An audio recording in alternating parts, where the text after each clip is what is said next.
अभी ये कोई राजनीतिक कार्यक्रम नहीं है और यहाँ पर पदयात्रा शुरू नहीं हुई है। जितने साथी आप यहाँ पर आए हैं, आप वो लोग हैं जो शायद जन स्वराज की इस बात को, परिकल्पना के बारे में थोड़ी बहुत जानकारी आपने सोशल मीडिया के माध्यम से, अखबार या यूट्यूब के माध्यम से आपने कुछ सुना जाना है। आप में से बहुत सारे साथी वो भी हैं जिनके घरों तक, जिनके गांव तक हमारे अपने साथी पहुंचे हैं, आपको निमंत्रित किया है, आपको बताया है कि आप आइए, देखिए, जानिए, समझिए और अगर अच्छा लगे तो इस अभियान का हिस्सा बनिए। आज मैं इसलिए यहाँ आया हूँ कि आपसे पदयात्रा शुरू होने से पहले एक बार आपसे रूबरू हो सकूं, अपना व्यक्तिगत परिचय दे सकूं, जन स्वराज की इस परिकल्पना को अपने शब्द में आपको समझा सकूं। इसके बाद अगर आपका निर्णय है कि आप इस परिकल्पना से, इस व्यवस्था से जुड़कर साथ में चलना चाहते हैं तो आप वो निर्णय ले सकते हैं और हमारे साथियों से मिलकर बात करके अपने लिए संगठनात्मक जिम्मेवारी भी ले सकते हैं। अभी पदयात्रा खगड़िया में है और खगड़िया में मुझे अभी 6 से 7 दिन और लगेगा। 25 तारीख को, 25 फरवरी को यात्रा सहरसा में पहुंचेगी और एक अनुमान के हिसाब से कम 15 से 20 दिन सहरसा में लगेगा। तो मेरा ये अनुमान है कि 15 मार्च के आसपास ही हम लोग यहाँ मधेपुरा में पहुंच पाएंगे। लेकिन बीच में एक दिन समय निकाल कर हम इसलिए आए हैं, जैसा कि मैंने आपको बताया, कि आपसे एक बार व्यक्तिगत तौर पर मिलकर रूबरू हो सकूं और आपके मन में अगर कुछ सवाल है, सवाल ये नहीं कि बिहार में शिक्षा कैसे सुधरेगा, आपके गांव में बांध कैसे बनेगा, यहाँ से गरीबी कैसे दूर होगा, ये सवाल तो बिहार के गांव-गांव में लोग पूछ ही रहे हैं। पिछले 17 महीना से हम लोग करीब 5000 गांव में गए हैं। जो बोल रहे हैं उसमें से ज्यादातर बात आप सुन भी रहे होंगे यूट्यूब के माध्यम से। अगर नहीं भी सुने हैं तो जब आपके जिले में चलना शुरू करेंगे, आपके प्रखंड पंचायत में आएंगे तो आपको फिर से व्यक्तिगत तौर पर भी सुनने का अवसर मिलेगा। आज मिलने का, परिचय करने का एकमात्र जो उद्देश्य है वो ये है कि आप इस परिकल्पना के बारे में, ये क्या हो रहा है, इसको आगे संगठनात्मक स्वरूप कैसे दिया जाएगा, ये दल कैसे बनेगा, दल में आपकी भूमिका क्या होगी, आगे चुनाव कैसे लड़ा जाएगा, कौन है प्रशांत किशोर, क्यों कर रहे हैं पदयात्रा, इस तरह के सवाल जो समाज में आपसे लोग पूछते हैं।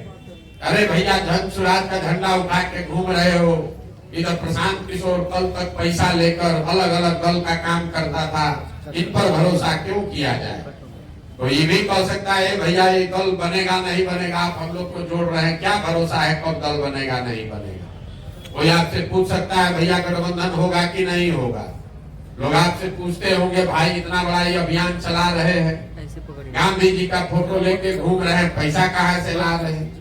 इस तरह के सैकड़ों सवाल आपसे लोग पूछते होंगे या आपके मन में भी आता होगा।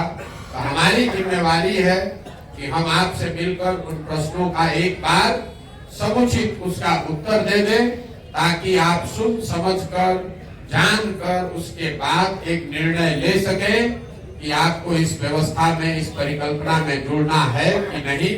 और अगर जुड़ना है तो आप पूरे तन मन धन से उसमें लगिए, अपनी जिम्मेवारी, अपनी जवाबदेही को तय कीजिए, कोई दुविधा में रहकर निर्णय ना लीजिए। तो अभी का जो सत्र है, हम अभी 20 मिनट का समय लेंगे अपनी बात रखने का। उसके बाद अगर आपके मन में कोई सवाल रह गया तो आप वो सवाल कर सकते हैं। मेरा नाम प्रशांत किशोर है, प्रशांत कुमार नहीं है। मेरा नाम प्रशांत किशोर है। हम रहने वाले बिहार के रोहतास जिला सासाराम के रहने वाले हैं, बक्सर के रहने वाले नहीं है।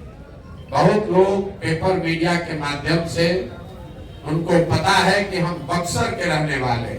वो इसलिए कि बक्सर में हमारे पिताजी डॉक्टर थे, वहाँ घर अस्पताल वगैरह था, इसलिए कई लोगों को लगता है कि हम बक्सर के रहने वाले हैं, अगल बगल का ही जिला है, जैसे सहरसा मधेपुरा है वैसे सासाराम बक्सर है, लेकिन हम मूल रूप से रहने वाले सासाराम जिला के हैं।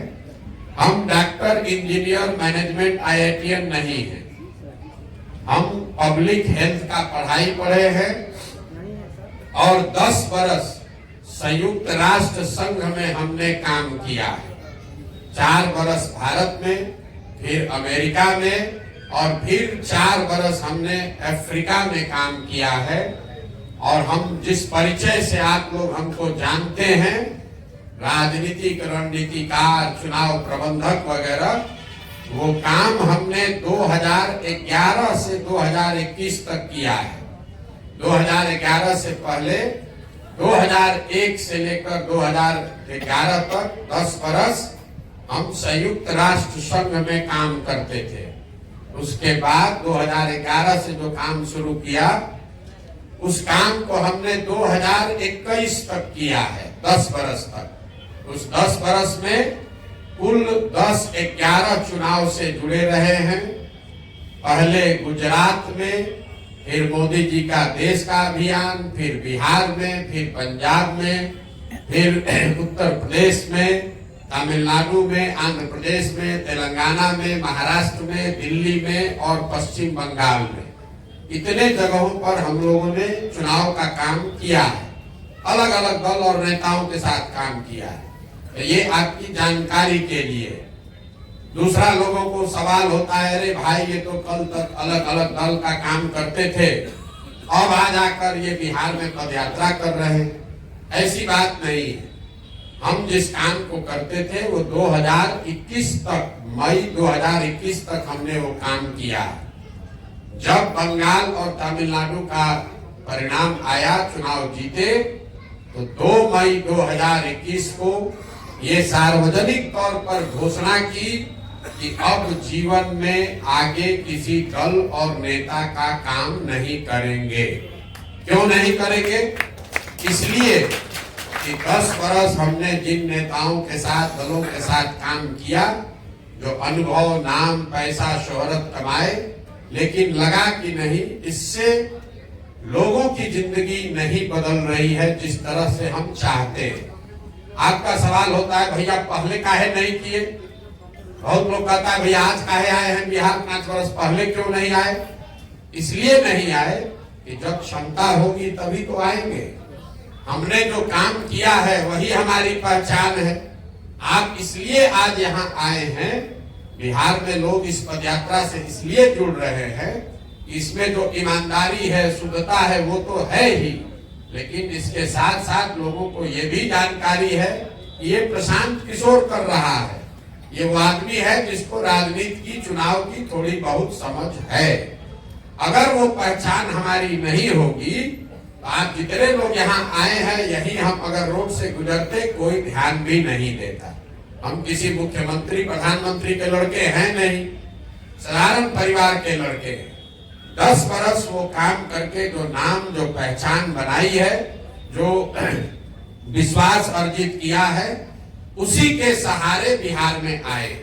महत्वपूर्ण ये है कि जब क्षमता हो गई, जब ताकत हो गई, जब लगा कि अपने दम पर इसको किया जा सकता है, तब बिहार में आकर ये प्रयास कर रहे हैं और ईमानदारी से कर रहे हैं। कई लोगों ने कहा, अरे तो चलना शुरू किए हैं, कितना दिन टिकेंगे? आज 18 महीना से चल रहे हैं। कई लोगों ने कहा, अरे तो इस दल में जाएंगे, उस दल में जाएंगे।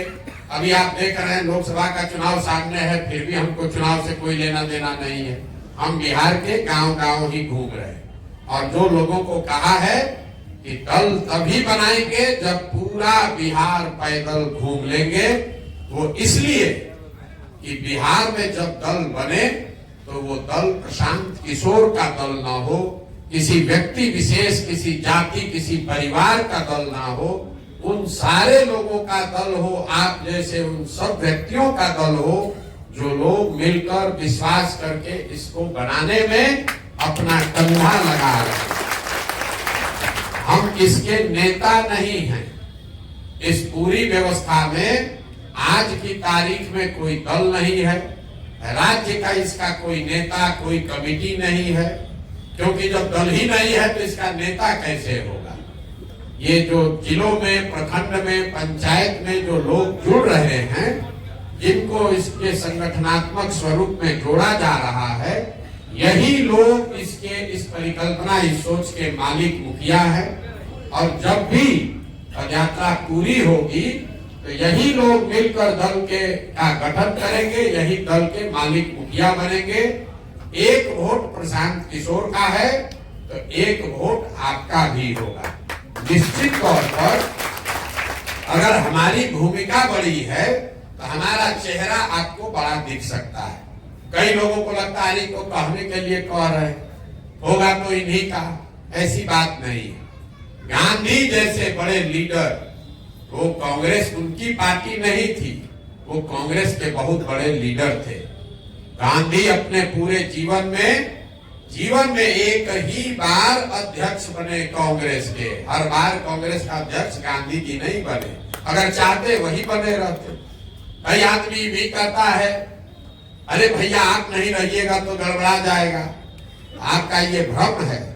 ये लोकतंत्र की यही जो विकृति आ गई है, जिसकी वजह से हम लोग की ये दुर्दशा है। अगर महात्मा गांधी, जरा सोचिए, अगर महात्मा गांधी सोचते कि हम ही जीवन भर अध्यक्ष रहेंगे, उनको कोई चुनौती नहीं देता।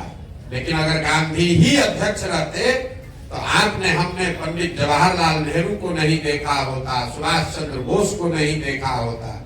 प्रशांत किशोर आज काबिल आपको दिख सकते हैं, लेकिन इसका मतलब ये नहीं है कि बिहार में हमसे काबिल लोग नहीं। हमसे बहुत काबिल लोग बिहार के समाज में हैं।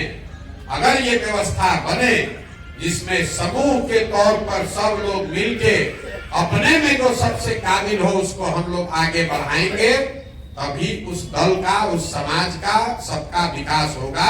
इसीलिए ये व्यवस्था बनाई जाएगी। कुछ लोगों को ये भी लगता है कि कैसे होगा, यहाँ तो लोग पढ़ा लिखा नहीं है, अनपढ़ है, जात में बटा हुआ है, कैसे ही कर लेंगे। तो जिसको भी लगता है कि नहीं हो सकता है, आपको याद दिलाना चाहते हैं कि आज से 100 साल पहले हम लोग, आप आजकल पढ़ते हैं कि कांग्रेस का अधिवेशन होता था। लाहौर में अधिवेशन हुआ, पटना में अधिवेशन हुआ, और उस अधिवेशन में पूरे देश के लोग, उस अनपढ़ समाज, आज 80% लोग साक्षर है। आजादी से पहले 15% आदमी साक्षर था। तो वही अनपढ़ भारत के लोग पूरे देश में एक जगह इकट्ठा होते थे, जिसको आप और हम कांग्रेस का अधिवेशन बताते हैं। सब लोग मिलकर तय करता था कि देश का नेतृत्व, कांग्रेस का नेतृत्व कौन करेगा। ये तय करते थे कि साल भर अंग्रेजों से किस मुद्दे पर लड़ाई लड़ी जाएगी। साल भर व्यवस्था चलता था, फिर अगले साल दूसरा अधिवेशन, दूसरा नेता, दूसरा मुद्दा। अगर ये 100 वर्ष पहले किया गया है तो आज क्यों नहीं किया जा सकता है। मेरा विश्वास है कि बिहार में इस चीज को किया जा सकता है। जरूरत इस बात की है कि प्रयास किया जाए, और अगर नहीं किया जाएगा तो सुधार होगा नहीं। ये सारी समस्या का जड़ ये है कि बिहार में पिछले 30-35 साल से जितने लोग विधायक, सांसद बने हैं, ये आंकड़ा हम हर जगह देते हैं, याद रखिए, कुल 1250 परिवार के लोग ही यहाँ पर सांसद, विधायक बना है। बिहार की आबादी है 13 करोड़, यहाँ रहते हैं 3-3.5 करोड़ परिवार, लेकिन सिर्फ 1250 परिवार के लोग ही सांसद, विधायक बने हैं। लोकतंत्र को 1200-1500 परिवार के लोगों ने कब्जा कर लिया है। ये आपको, हमको लगता है कि कांग्रेस ने काम नहीं किया, इसको हटाओ, लालू जी को जिताओ। लालू जी काम नहीं किए तो कहे इसको हटाओ, नीतीश को लाओ। लेकिन दल बदलता है, नेता नहीं बदलता है। आपको उदाहरण देके बता देते हैं। कभी हम पहले बच्चों को भी समझा रहे थे आपसे पहले, हम लोग को लगता है लालू जी का पार्टी वो एक परिवार का पार्टी, कुछ आदमी कहता है रामविलास जी का पार्टी एक परिवार का पार्टी। आप भाजपा का उदाहरण ले लीजिए।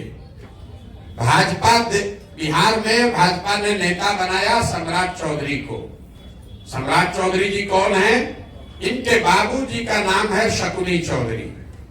शकुनी चौधरी जी जब बिहार में कांग्रेस का शासन था तो उसमें विधायक और मंत्री होते थे। लोगों ने कांग्रेस को हटाया, लालू जी को चुना, तो लालू जी के भी पार्टी में शकुनी चौधरी विधायक और मंत्री बन गए। लोग 15 वर्ष लालू जी से तंग हो गया, नीतीश जी को चुन के लाया, तो नीतीश जी के भी पार्टी से टिकट शकुनी चौधरी को ही मिला, वही विधायक मंत्री बन गए। आज जब भाजपा को अवसर मिला है तो उसको भी कोई दूसरा कुशवाहा नहीं मिला, उसको भी शकुनी चौधरी का लड़का ही मिला है। तो आज तो हमको लग रहा है कि हम कांग्रेस को हटा दिए, हम लालू जी को लाए, नीतीश को हटा दिए, भाजपा को लाए।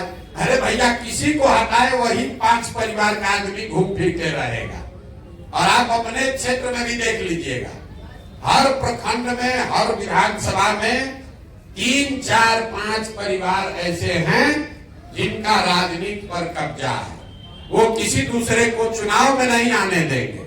आप संगठन कर लीजिए, हाथ पैर मार लीजिए, नेतागिरी कर लीजिए, चुनाव लड़ने का अवसर नहीं है। इसलिए ये जो व्यवस्था बनाई जा रही है कि ऐसे लोग जिनमें जज्बा है, काबिलियत है, समझ है, जो बिहार को कुछ करना, सुधारने के लिए प्रयास करना चाहता है, लेकिन व्यवस्था ने उसको ढकेल के हाशिए पे डाल दिया है।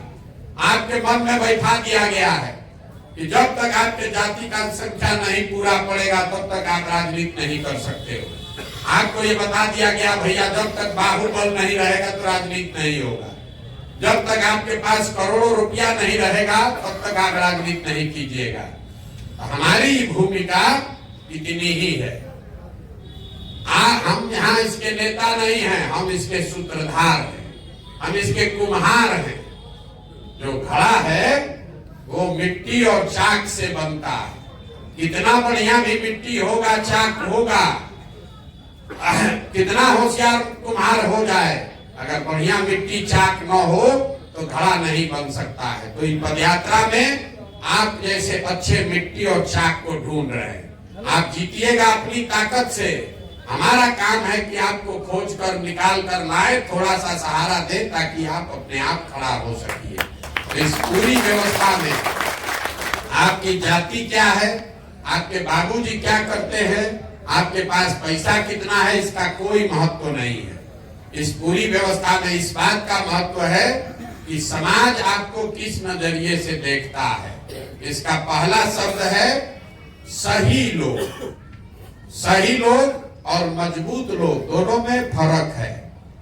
राजनीति में जो मजबूत है उसी को सही मानकर आगे हम लोग बढ़ाते हैं। 10 वर्ष तक हम लोग भी वही किए। अरे ये आदमी है, इनके पास 500 लड़का आगे पीछे रहता है, ये आदमी मजबूत है क्योंकि इनके जाति का 40,000 आदमी वहां वोटर है, ये आदमी मजबूत है, काहे 2-4 करोड़ रुपया खर्चा कर सकता है। लेकिन 10 साल का मेरा अनुभव है कि मजबूत आदमी को जिताकर आप सही काम करा ले, ये जरूरी नहीं है। लेकिन अगर सही आदमी के पीछे दाव लगाया जाए, साधन पैसा व्यवस्था लगाकर उसको मजबूत बनाकर जिता दिया जाए तो शायद वो व्यक्ति बेहतर काम कर सकता है। तो ये प्रयास है मेरा कि साल लगे, 2 साल लगे, 3 साल लगे, समाज को मत के ऐसे लोगों को निकालें जो सही व्यक्ति है, जिसके पीछे दाव लगाया जाए, जिसके पीछे संसाधन व्यवस्था खड़ा किया जाए तो आदमी जीत कर आ सके।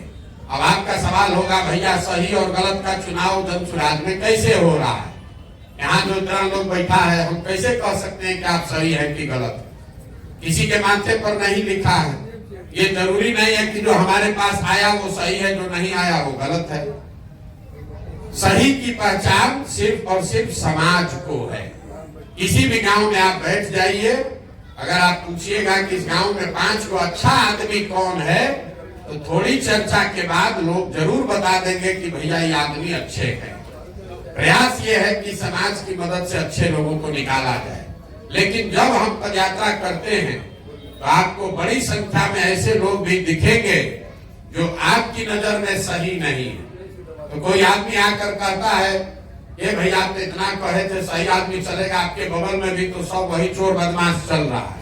तो मेरे भाई, हमारे पास कोई यंत्र, कोई व्यवस्था नहीं है कि हम पैदल चल रहे हैं तो किसी गलत आदमी को अगल बगल न आने दें। चलने के लिए सब आदमी स्वतंत्र है। वो चलेगा तभी तो लोग आकर बताता है भैया ये आदमी सही है ये गलत है। तो चलने के लिए कोई बाध्यता नहीं है, जो भी चाहे जुड़ सकता है। जुड़ने के बाद जब जिम्मेवारी देने की बात है तब जरूर ये प्रयास है कि जितना हो सके समाज से जांच के परख कर सही लोगों को ही अवसर दिया जाए। लेकिन मैं इस बात की गारंटी नहीं दे सकता हूं कि हर आदमी जो इसमें जुड़ेगा सारे प्रयास के बावजूद वो सही ही होगा। कोई भी व्यवस्था बनाइएगा उसमें कुछ गलत आदमी भी आ सकता है, लेकिन एक बात की गारंटी है कि ज्यादातर लोग सही होंगे।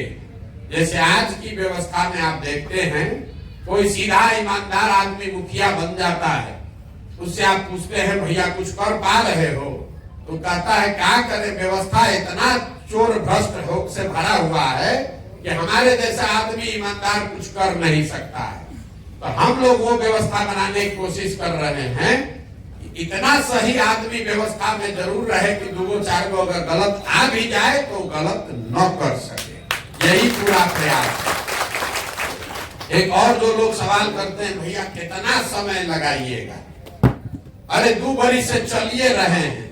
अब लोकसभा का चुनाव आ गया, हम लोग राजनीतिक कार्यकर्ता है, कुछ तो करना चाहते हैं, जल्दी बताइए कौन चुनाव लड़ना है। तो मेरे भाई हम आपको जल्दी है तो आप पहले से आरजेडी है, कांग्रेस है, जदयू है, भाजपा है, उसी का झंडा थाम कर घूमिए। हमारे को कोई जल्दी नहीं है। हमको 2 बरस लगे 5 बरस लगे, हमको करना यही है, दूसरा कोई उपाय नहीं है। आपको जल्दी है कल चुनाव लड़के आपको विधायक मंत्री बनना है, बिल्कुल आप स्वेच्छा से ये मंच को छोड़कर जाइए, उस मंच पर रहिए जो आपको कल परसों में विधायक मंत्री बना दे। लोग हमारे पास इसलिए आता है बहुत आदमी कि प्रशांत किशोर से मिलेंगे, कि हमको कोई टिप्स देंगे, कल विधायक मंत्री बन जाएंगे। हम रोज बताते हैं कि पहला तो ऐसा कोई टिप्स टॉनिक हमारे पास है नहीं जो आपको दे और कल आप विधायक और नेता बन जाए।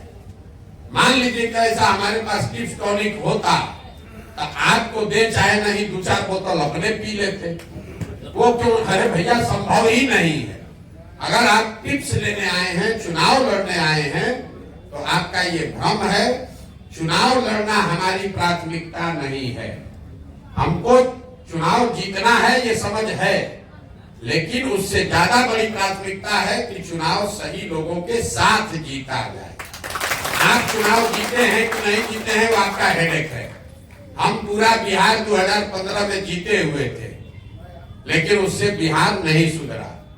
आप एक विधायक मुखिया सांसद अभी बनिएगा नहीं बनिएगा, हम 10 राज्य में मुख्यमंत्री बनाए हैं, उससे राज्य में लोगों का जीवन नहीं सुधरा।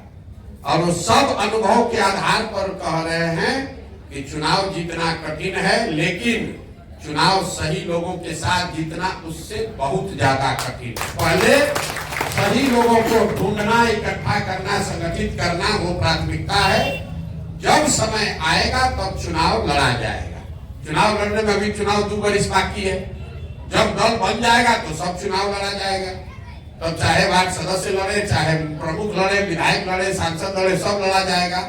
लेकिन वो तब लड़ा जाएगा जब दल बन जाएगा। एक और सवाल लोग करते हैं कि भैया आप ही तो लालू नीतीश को पहले जिताए थे 2015 में, अब आजकल आप नीतीश कुमार का शिकायत कर रहे हैं, ये तो बड़ा गलत बात है। तो ये सवाल तो ठीक है।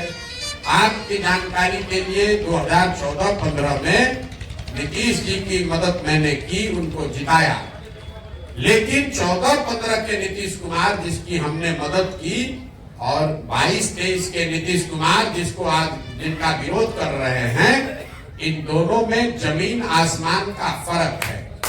14-15 के नीतीश कुमार की छवि बिहार में, बिहार के बाहर ऐसे व्यक्ति की, ऐसे प्रशासक की थी जो बिहार में सुधार करने का प्रयास कर रहा है। कुछ शुरुआती सफलता जिसको मिली है, उस नीतीश कुमार की मदद की गई थी। जिस नीतीश कुमार की मदद 14-15 में हमने की थी, उसमें अभी राजनीतिक मोरालिटी बचा हुआ था। 14 में नीतीश कुमार चुनाव नहीं हारे थे। उनका दल जनता दल लोकसभा में मोदी से हारा था, भाजपा से। नीतीश कुमार राजनीतिक मोरालिटी के नाम पर पद छोड़कर मांझी जी को मुख्यमंत्री बना दिए। जब हमसे वो मिले तो हमने ये बताया कि भाई आप तो अच्छा बिहार चला रहे थे, क्यों छोड़ दिया अपने पद? तो उनका कहना था कि जनता ने हमको नकार दिया, इसलिए किस मुंह से हम पद पर बैठेंगे। हमने उनको कहा कि जनता ने आपको तो नहीं नकारा, जनता ने तो लोकसभा में आपके पार्टी को नकारा। आपको तो मुख्यमंत्री का काम दिया था, उसको छोड़कर मांझी को काहे बना दिए? ये लोकतंत्र में आपको अधिकार नहीं है कि जनता आपको चुने, आप अपने को हटाकर अपने ड्राइवर को बना दीजिए। उन्होंने हमारी बात मानी, वापस मांझी को हटाए, बने भी, और उनकी हम लोगों ने मदद भी की। लेकिन आज वही नीतीश कुमार चुनाव हार गए हैं 2020 में। 243 के विधानसभा में 42 को उनका विधायक है। हमसे जब पूछे, हमने कहा मत बनिएगा किसी भी हालत में। 6 बजे तक कहना नाम नहीं बनेगा, आप ठीक कह रहे हैं। 6 बजे फिर भाजपा के साथ बन गए, फिर 2 वर्ष के बाद पलट के लालटेन के साथ बन गए, फिर लालटेन छोड़े फिर भाजपा के साथ बन गए। इस नीतीश कुमार का विरोध कर रहे हैं, जिनको जनता ने आशीर्वाद नहीं दिया है, जो जुगाड़ लगा के पलट पलट के कुर्सी पर बैठा हुआ। जिस नीतीश कुमार का 14-15 में हमने साथ दिया था, वो नीतीश कुमार थे कि जब रेल मंत्री ये थे। आप लोग राजनीति करने वाले लोग हैं, आपको जानकारी होगी, वाजपेयी जी जब प्रधानमंत्री थे, नीतीश बाबू उसमें रेल मंत्री थे। गैसर पश्चिम बंगाल में एक रेल का दुर्घटना हुआ, जिसमें 285 लोग मर गए। तो नीतीश बाबू ने पद से इस्तीफा दिया। वाजपेयी जी को कहा कि अगर हमारे रहते 285 लोगों की मृत्यु हो गई तो हम रेल मंत्री नहीं रह सकते। उस नीतीश कुमार का साथ दिया गया था। आज जिस नीतीश कुमार का विरोध कर रहे हैं, वो नीतीश कुमार है जो कोरोना में हजारों लोग काल के भेंट चढ़ गए। पूरा देश में त्रासदी था, लेकिन जितना त्रासदी बिहार के लोगों को झेलना पड़ा, उतना देश में कहीं नहीं हुआ। 1 लाख से ज्यादा बच्चा सब पूरा शहर से पैदल चल के आया। नीतीश कुमार अपने घर से बाहर नहीं निकले। उस नीतीश कुमार का विरोध हो रहा है। और एक अंतिम बात, जो आप लोग कहते हैं भैया मोदी को जिताए, आप नीतीश को जिताए और काहे विरोध कर रहे हैं? आप लोग तो लोकतंत्र को ही खत्म करने की बात कर रहे हैं। लोकतंत्र में हर 5 वर्ष पर चुनाव क्यों होता है? 5 वर्ष पर चुनाव क्यों होता है? 10 वर्ष पर भी हो सकता था। ये लोकतंत्र में 5 वर्ष पर चुनाव इसलिए होता है कि संविधान में लोकतंत्र को बनाने वालों ने ये तय किया है कि जिस दल पर, जिस विचारधारा पर, जिस नेता पर भी आपका भरोसा है, जो आपको पसंद है, उसके साथ आप खड़ा होइए, उसकी मदद कीजिए, उसको वोट दीजिए, उसको जिताइए। लेकिन वो भरोसा, वो वोट, वो मदद 5 वर्ष के लिए है, जीवन भर की बंधुआ मजदूरी नहीं है। न तो एक बार आप मोदी को वोट दे दिए तो फिर चुनाव का जरूरत क्या है? जीवन भर वही रहेंगे। एक बार नीतीश को दे दिए, अब जीवन भर उन्हीं को आप देते रहिए। ये आप लोग तो लोकतंत्र को ही खत्म कर दीजिएगा। नागरिक होने के नाते आपकी जिम्मेवारी है कि जिस आदमी का, जिस नेता का, दल का आपने मदद किया, अगर उसने आपके समाज के लिए, आपके लिए, राज्य के लिए, देश के लिए काम नहीं किया, तो जितनी मजबूती से उसका साथ दिया गया है, उतनी ही मजबूती से उसका विरोध भी होना चाहिए। और लोकतंत्र जिंदा रहे। एक और अंतिम बात जो आप लोगों का सवाल होना चाहिए, भाई आप इतना बड़ा बात बोल रहे हैं, ये इतना अभियान बड़ा चला रहे हैं, इसके लिए पैसा कहां से आता है? ठीक बात है, ये तो पूछना चाहिए भाई पैसा कहां से आता है। तो पहले दिन से ये बता रहे हैं कि पैसा वहां से आता है जिन राज्यों में पिछले 10 वर्ष में नेताओं को जिताने में हमने कंधा लगाया, उनको जिताकर वहां सरकार तक पहुंचाया। कई आदमी को लगता है कि नेता लोग अपना चेक काट के भेज रहा है, ऐसी बात नहीं है। 10 राज्य में अगर लोग जीत कर आए, अभी भी 6 राज्य में लोग मुख्यमंत्री है, उन राज्यों में जो बड़े लोग हैं, जो पैसा वाले लोग हैं, उनको मालूम है कि अगर प्रशांत किशोर कोई प्रयास कर रहे हैं तो इसमें सफलता मिल सकती है। उन लोगों को हाथ जोड़कर विनती करके कहा जा रहा है कि भाई बिहार में एक प्रयास हम लोग कर रहे हैं, कुछ मदद कीजिए। 5 राज्य में बड़ा आदमी 1-1 करोड़ रुपया भी 100 आदमी लिखेगा, 100 करोड़ रुपया हो जाएगा, इसका अभियान चलता रहेगा। बिहार में लोगों से पैसा इसलिए नहीं लेते हैं कि अगर बिहार में लोगों से पैसा लीजिएगा तो जो पैसा देगा वही अपना विचार थोपेगा। वो कहेगा भैया हमारे हिसाब से टिकट बांटो, हमारे यहाँ टेंट लगाओ, हमारे आदमी से पहले मिलो। तो किसी एक व्यक्ति का दबाव न हो इसलिए बिहार में पैसा नहीं लेते हैं, किसी के घर नहीं जाते हैं, किसी का एक कप चाय भी नहीं पीते हैं पूरे अभियान में। आपके यहाँ जब चलने भी आएंगे तो टेंट में ही रहते हैं, अपना खाते हैं, अपना पीते हैं। आपको आना है, श्रद्धा है, मिलिए, न मिलना है मत मिलिए। जब ये दल बन जाएगा तब पैसा कहां से आएगा? तो जैसे 2011-12 से पहले राजनीति करने वाले लोगों को, आप ही को नहीं, जो अभी देश में बैठे हुए हैं, सोशल मीडिया के बहुत बड़े ज्ञाता बन रहे हैं, उनको भी ये मालूम नहीं था कि सोशल मीडिया किसी चिड़िया का नाम है। तो 2011 में हमने शुरू किया, हमने बताया कि भैया फेसबुक भी कोई चिड़िया है जिससे कि राजनीति में असर हो सकता है। जैसे उस समय लोगों को पता नहीं था, वैसे अब नई व्यवस्था बिहार में बना रहे हैं जिसमें अगर राजनीति में भ्रष्टाचार खत्म करना है तो बिहार के लोगों को ये आग्रह करेंगे, ये व्यवस्था बनाकर देंगे कि साल में आप 100 रुपया, 200 रुपया, 500 रुपया एक साल में अपने मोबाइल के जरिए जन स्वराज को भेजिए। घर बैठे बैठे आप अपने मोबाइल से 200 रुपया, 500 रुपया, 100 रुपया जन स्वराज को घर बैठे भेज पाएंगे बैंक के माध्यम से।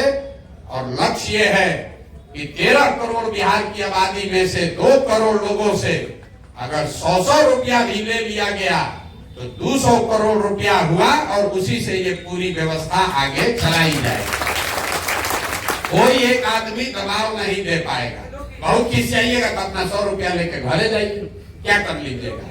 लेकिन 2 करोड़ आदमी बिहार में ऐसा जरूर है जो साल में कम से कम 100 रुपया जरूर दे सकता है। 100 रुपया देगा तो बिहार में भ्रष्टाचार रोकने में, राजनीति को साफ करने में एक बड़ी व्यवस्था बनाई जा सकती है। अभी ये क्यों नहीं है, उसके 2 कारण है। पहले हमको ये करके विश्वास बनाने दीजिए लोगों में कि ना भाई ये सही लोग हैं और सही प्रयास कर रहे हैं।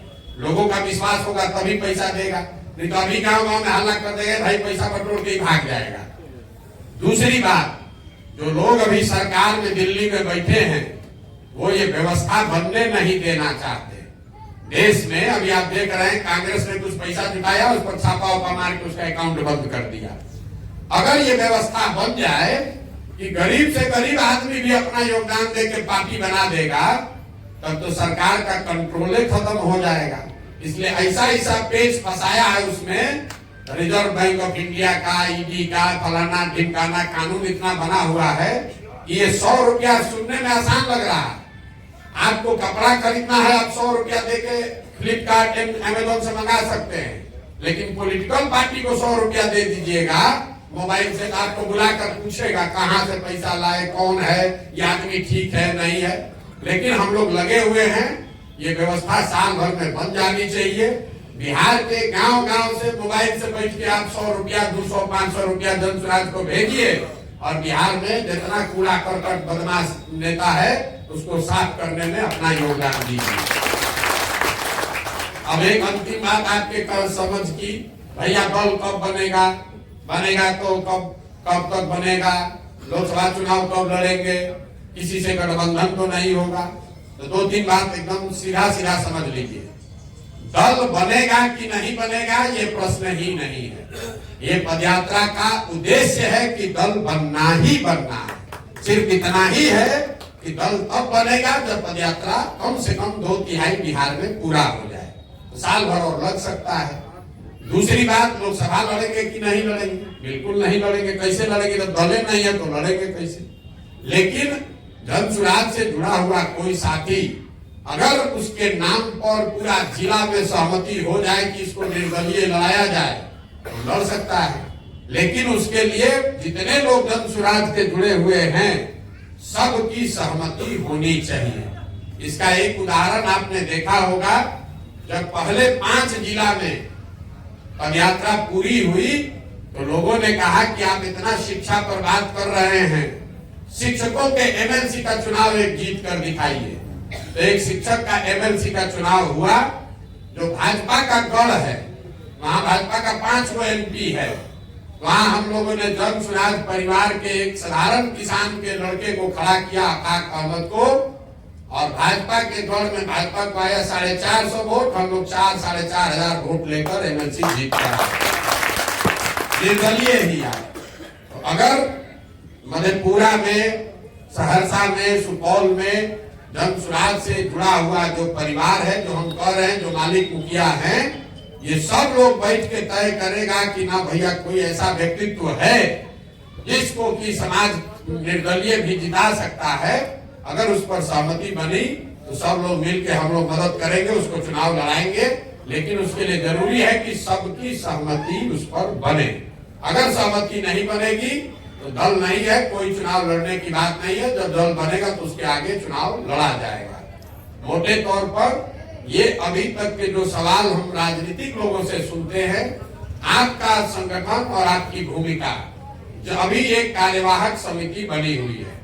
जब मैंने पदयात्रा शुरू की थी तो ये लक्ष्य रखा गया था कि हर प्रखंड से 20 ऐसे लोगों को ढूंढ कर निकालना है जो जन सुराज का संस्थापक सदस्य बने। हम लोग का अनुमान था कि हर प्रखंड से अगर 20 आदमी मिलेगा तो पूरे बिहार में 15,000 लोग एक साथ मिलकर जन सुराज दल का निर्माण करेंगे। लेकिन अभी तक का जो अनुभव है, हर प्रखंड में 2 से 2,500 लोग संस्थापक सदस्य के तौर पर जुड़ रहे हैं। कम से कम खगड़िया तक तो अभी अनुभव है, आगे क्या होगा कह नहीं सकते। तो चूंकि 2,000-2,500 एक प्रखंड में आदमी जुड़ता है, तो एक बड़े जिले में करीब 50,000 लोग हो जाते हैं। उस 50,000 लोगों की व्यवस्था को चलाने के लिए 4 स्तरीय संगठनात्मक व्यवस्था बनाई जाती है, जिसमें जिले के स्तर पर 250 लोग, अनुमंडल के स्तर पर 50 लोग, प्रखंड के स्तर पर 200 लोगों की कमेटी और पंचायत के स्तर पर 50 लोगों की कमेटी।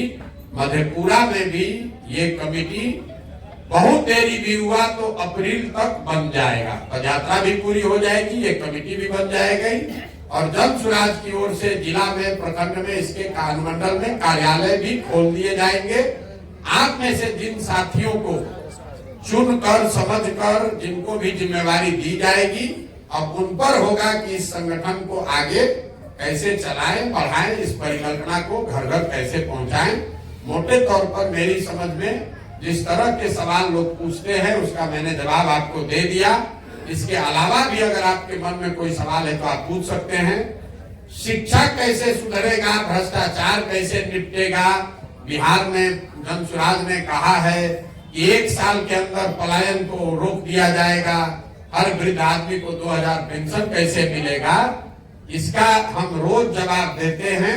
अगर इसका जवाब आपको सुनना है तो आप YouTube पर भी जाकर देख सकते हैं, या जब आपके जिले, गांव, प्रखंड, पंचायत में आएंगे उस समय भी बताएंगे, उस समय भी सुन लीजिएगा।